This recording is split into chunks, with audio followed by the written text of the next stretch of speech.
join me in welcoming with a big round of applause the Finance Minister, Mr. Arun Jaitley. Sir, thank you very much for joining us here. Mr. Jaitley has been coming to the India Business Leader Awards for the last 3 years, and we truly appreciate your presence here again. We've got the Finance Minister here, Mr. Naidu, and we were talking about what is it that the centre and states need to do together. So if there was a wish list that you wanted to present to the Government of India, sir, to the Finance Minister and to the Prime Minister in terms of what you would want, sir, here's your opportunity. What is the wish list, Mr. Naidu? I don't have any wish list. Ours is a new state. It is only 2.5 years old. And at the same time, so many times we request the Government of India to give hand-holding till we reaches other states equal status, equal footing. We are very happy Government of India is giving hand-holding.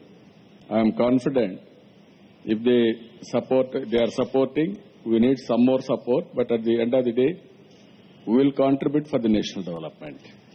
We are planning double-digit growth for the last 2 years. Only Andhra Pradesh is growing double-digit growth. At the same time, our base is very low compared to other states in South India. Ultimately, we wanted to be number one by 2029.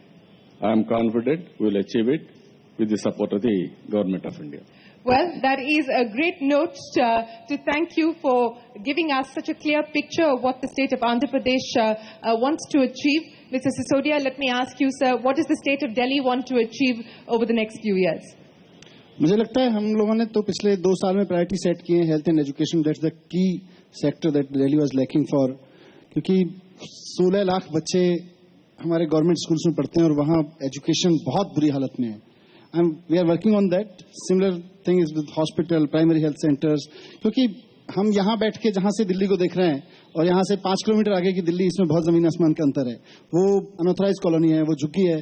60-70% of people of Delhi are living in either slums or unauthorized colonies for ages, and they are being termed as encroachers. They are law. I mean, हम उनको कानूनी रूप से वैध citizen ही नहीं मानते हैं. तो उनको एक ऑथराइज सिटीजन का दर्जा मिल सके, उनका उसी हिसाब से डेवलपमेंट हो सके वहां पे. These are our priorities and we are working on that. Well, Mr. Shekhawat, same question to you, sir. We've got the Finance Minister here. A wish list that you would like to present to him? We have some ambition in the agriculture sector. We are going for a campaign which is considered to be Mukhyamantri Jal Swavlamban Abhiyan. We want to, as I told you, that Rajasthan is a water deficient state. We have been demanding to the central government also to give a specific package for the drinking water problem. So this is one area where we want to completely change the scene. We want to maximally exploit the water potential of Rajasthan. At the same time, we want to double the productivity in agriculture sector in coming 5 years. At the same time, by 2022, we want to give to affordable houses to all common man. And at the same time, as I told you, that NCR and DMIC is the area which are going to be the game changer for Rajasthan's industrialization. We believe in coming time, our industrialization's growth will take again a great leap. Thank you. Please put your hands together for our chief guest of the evening, Finance Minister Arun Jaitley. Mr. Jaitley, please can I request you to join us on stage for a short interaction with CNBC TV 18's Managing Editor, Shireen Bhan.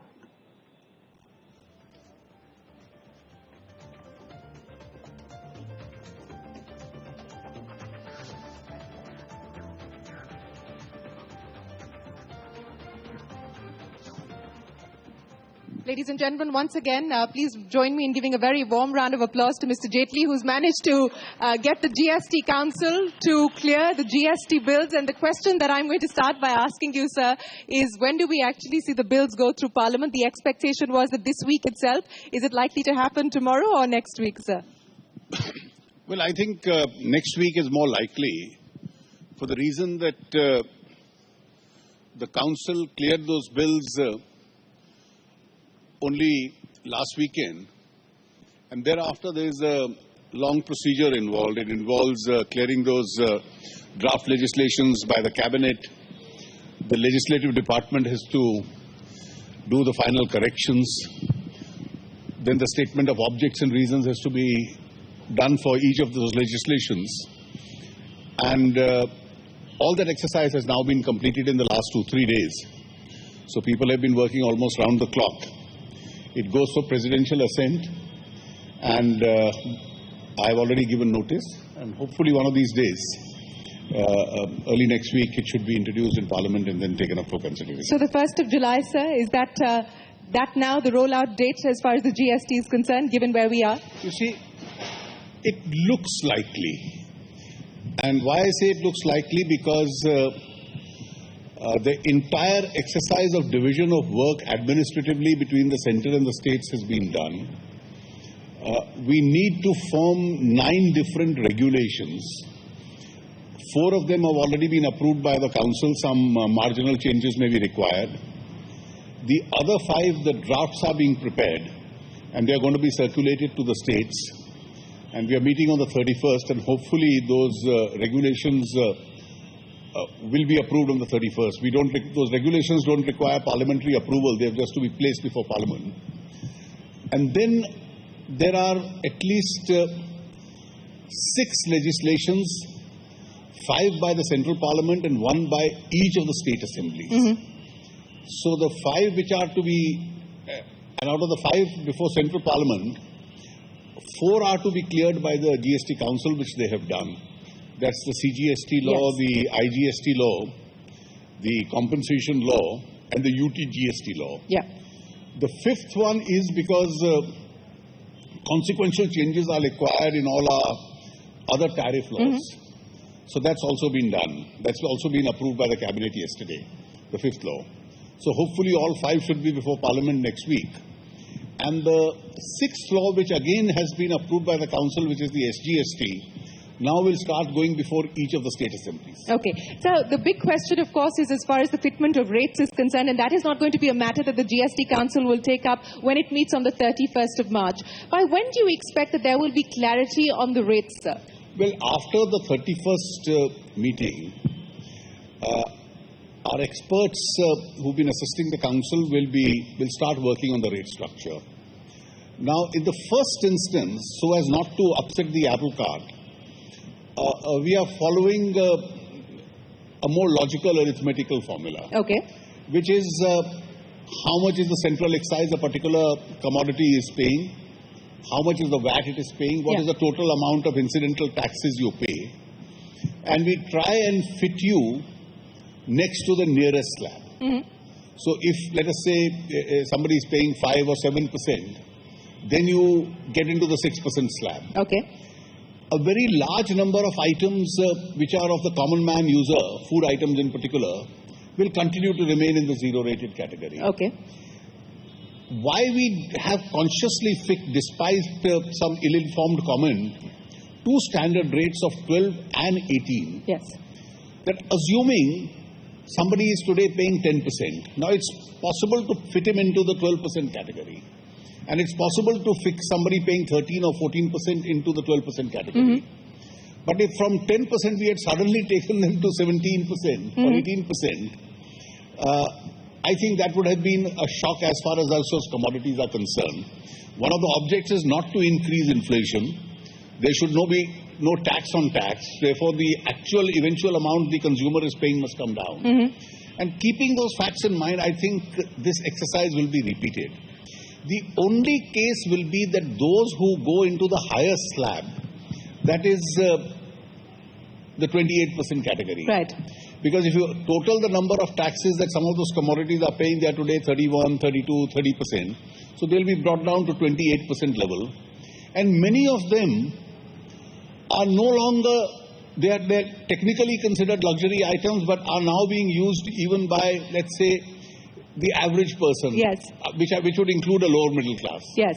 Now, do you put television in a very high category or even a refrigerator in a very high category? Because that impact is increasing. So we'll have to take a discretion with regard to those as to in which category we fit them.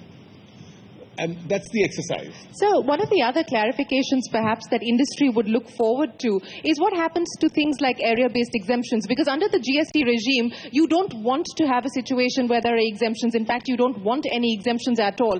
I understand now that this is going to be something that state governments will have to take a call on. So what is the road forward as far as area-based exemptions are concerned? If you want the benefit of all the input credits, etc., in most of those cases, now I am not make an announcement, but as a general principle, subject to some just exceptions, taxes will have to be paid along with a provision for an immediate refund. Because that's how the entire credit chain can be maintained. Right. And that's one of the proposals which has been considered by the Council and which is now before the Council. Okay. Let me then ask you, sir, about the other issue that requires government intervention, and that is what the government intends to do as far as the NPA situation is concerned.